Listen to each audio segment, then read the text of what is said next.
Hi there guys, this is Fei Wu from Feisworld Media, and in this short video, I'm gonna give you Zoom 101, how you can download Zoom onto your computer, in this case Mac OS, how you navigate a little module/tool to basically start a meeting right away or schedule a meeting for the future.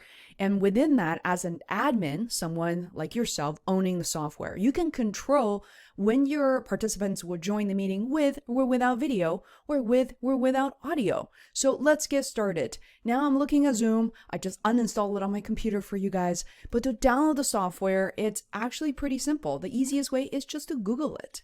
So you can do zoom.us. I'm going to say download. And you can also put in PC or Mac. And in my case, let's go to the download center right here. And let's see. All right, Zoom client for meetings. Let me click on that.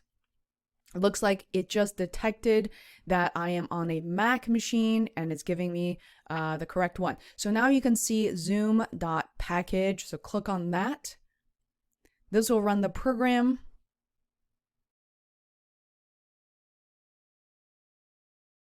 So it happened pretty fast. The client was installed and it's going to stay in your applications folder if you're a Mac user. And first option is that you start a new meeting. I don't often use this, to be honest, but I'm going to show it to you anyway. So new meeting, click on the orange button and it starts just like this, as you guys can see. This is how you start a meeting. And to invite someone to this meeting, all you have to do is click on this invite right here. And you can manage your participant. Right now it's just me.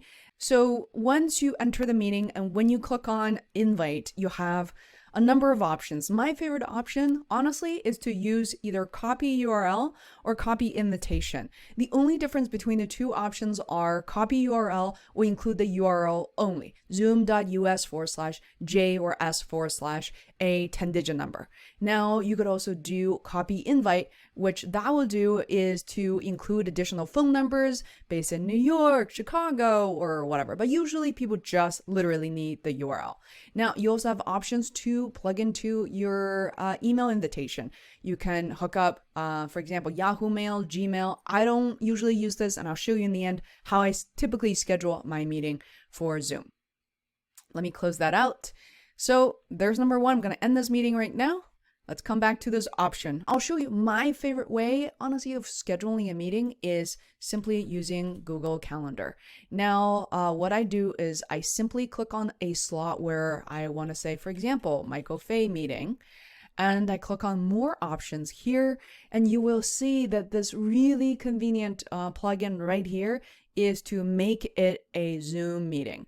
Now, once you click on that, it will prompt you to log in with Zoom. So all you have to do is log in, and guess what? In this location field, what my favorite option is I use a unique personal Zoom meeting ID. And how do you find that? Let me show you real quick. So you go to zoom.us, assume that you are a user. You go to your account profile.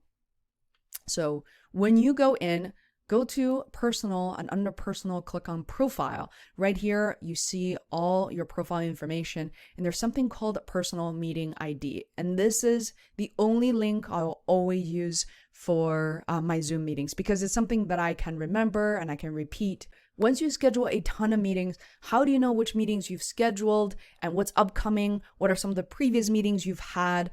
So what you do is then go into personal and look into this meetings tab as well. So all the upcoming meetings are going to be here. As you can see, I don't typically pre-schedule my meetings. I simply use Google Calendar to schedule all my meetings. And you can check out the previous meetings that's been scheduled here. And these are some of the meetings I share with my partner, Adam. Now, coming back to Zoom, all I have to do is simply copy my personal join URL, and then just copy it in there.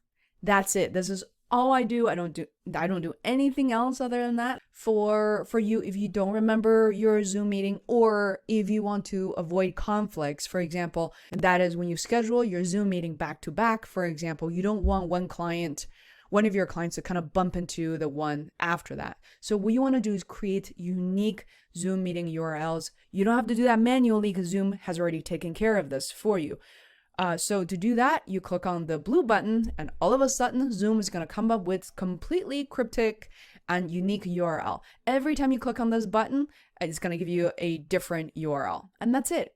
So anytime you want to get rid of this, you're thinking, I'm not using Zoom anymore, I'd rather call this person, you just click on this little trash can button and you schedule the meeting business as usual. I love it. So I hope you find this video helpful to walk you through all the basic elements of Zoom. And remember that we have a bunch of other Zoom videos as well focused on teaching music instructors, dance instructors, creative entrepreneurs, how to creatively use Zoom to bring their business online and to be able to teach online and offer their expertise online. Such a exciting time for us to explore, to reach a higher level of our potentials, really. And I'm so glad that you're watching this video, and I hope it helps.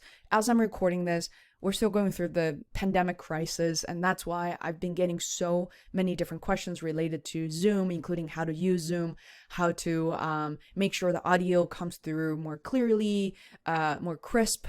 I am glad to be able to bring this knowledge and surface this knowledge and leave any questions, comments below how you use it. And I will see you in the next video. If you haven't subscribed, please do. And thank you so much for supporting my channel and the work that I do.